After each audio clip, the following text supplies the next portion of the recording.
বিসমিল্লাহির রহমানির রহিম। হে ঈমানদারগণ, তোমরা শয়তানের পতঙ্গ অনুসরণ করো না। যে কেউ শয়তানের পতঙ্গ অনুসরণ করবে, তখন তো শয়তান নির্লজ্জতা ও মন্দ কাজের আদেশ করবে। যদি আল্লাহর অনুগ্রহ ও দয়া তোমাদের প্রতি না থাকত, তবে তোমাদের কেউই কখনো পবিত্র হতে পারত না। কিন্তু আল্লাহ যাকে ইচ্ছা পবিত্র করেন। আল্লাহ সব কিছু শুনেন, জানেন। তোমাদের মধ্যে যারা উচ্চ মর্যাদা ও আর্থিক প্রাচুর্যের অধিকারী, তারা যেন কসম না খায় যে তারা আত্মীয় স্বজনকে, অভাবগ্রস্তকে এবং আল্লাহর পথে হিজরতকারীদেরকে কিছুই দেবে না। তাদের ক্ষমা করা উচিত এবং দোষ ত্রুটির উপেক্ষা করা উচিত। তোমরা কি কামনা করো না যে আল্লাহ তোমাদেরকে ক্ষমা করেন? আল্লাহ ক্ষমাশীল, পরম করুণাময়।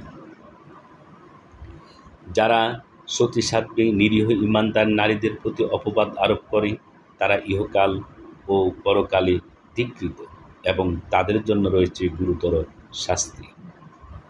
যেদিন প্রকাশ করে দেবে তাদের জিহ্বা, তাদের হাত, তাদের পা, যা কিছু তারা করত, সেদিন আল্লাহ তাদের সমুচিত শাস্তি পুরোপুরি দেবেন এবং তারা জানতে পারবে যে আল্লাহই সত্য স্পষ্ট বক্তব্যকারী। দুশ্চরিত্র নারীকুল দুশ্চরিত্র পুরুষকুলের জন্যে এবং দুশ্চরিত্র পুরুষকুল দুশ্চরিত্রা নারীকুলের জন্যে। সচ্চরিত্রা নারীকুল সচ্চরিত্র পুরুষকুলের জন্যে এবং সচ্চরিত্র পুরুষকুল সচ্চরিত্রা নারীকুলের জন্যে। তাদের সম্পর্কে লোকে যা বলে তার সাথে তারা সম্পর্কহীন। তাদের জন্য আছে ক্ষমা ও সম্মানজনক জীবিকা।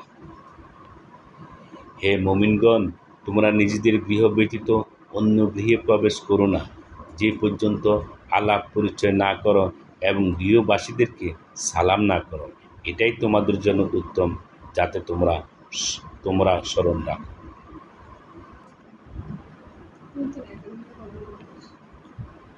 যদি তোমরা গৃহে কাউকে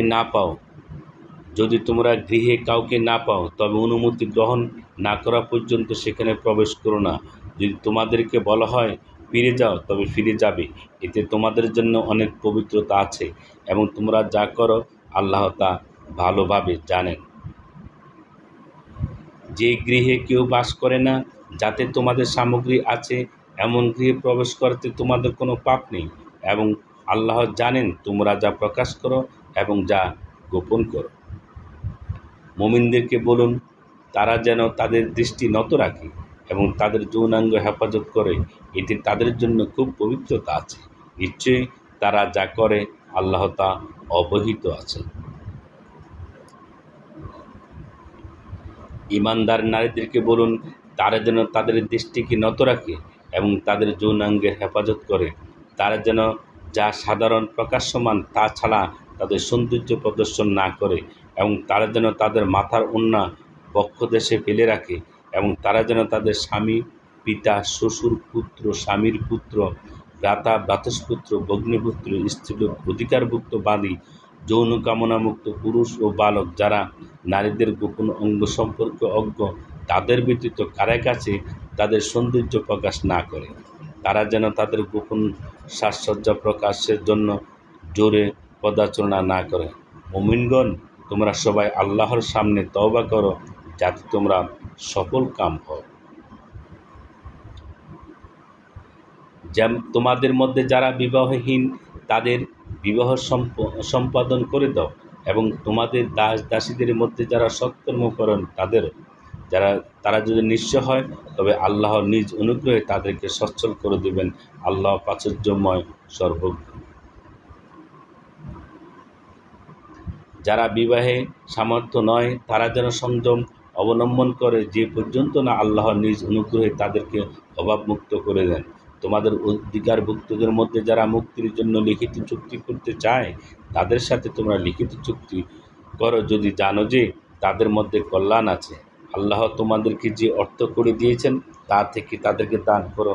তোমাদের দাসীরা নিজেদের পবিত্রতা রক্ষা করতে চাইলে তোমরা পার্থিব জীবনের সম্পদের লালসায় তাদেরকে ব্যভিচারে বাধ্য করো না। যদি কেউ তাদের উপর জোর জবরদস্তি করে, তবে তাদের উপর জোর জবরদস্তির পর আল্লাহ তাদের প্রতি ক্ষমাশীল, পরম দয়ালু। আমি তোমাদের প্রতি অবতীর্ণ করেছি সুস্পষ্ট আয়াতসমূহ, তোমাদের পূর্ববর্তীতে কিছু দৃষ্টান্ত এবং আল্লাহ বিরোধীর জন্য দিয়েছি উপদেশ। আল্লাহ নবমণ্ডল ও ভূমণ্ডলের জ্যোতি, তার জ্যোতির উদাহরণ যেন একটি কুলুঙ্গি, যাতে আছে একটি প্রদীপ। প্রদীপটি একটি কাঁচপাত্রে স্থাপিত। কাঁচপাত্রটি উজ্জ্বল নক্ষত্র সাদৃশ। তাতে পবিত্র জয়তুন বৃক্ষের তৈল প্রজ্বলিত হয়, যা পূর্বমুখী নয় এবং পশ্চিমমুখী নয়। অগ্নি স্পর্শ না করলে তার তৈল যেন আলোকিত হওয়ার নিকটবর্তী জ্যোতির উপর জ্যোতি। আল্লাহ যাকে ইচ্ছা পথ দেখান তার জ্যোতির দিকে। আল্লাহ মানুষের জন্য দৃষ্টান্তমূলক বর্ণনা করেন এবং আল্লাহ সব বিষয়ে জ্ঞাত।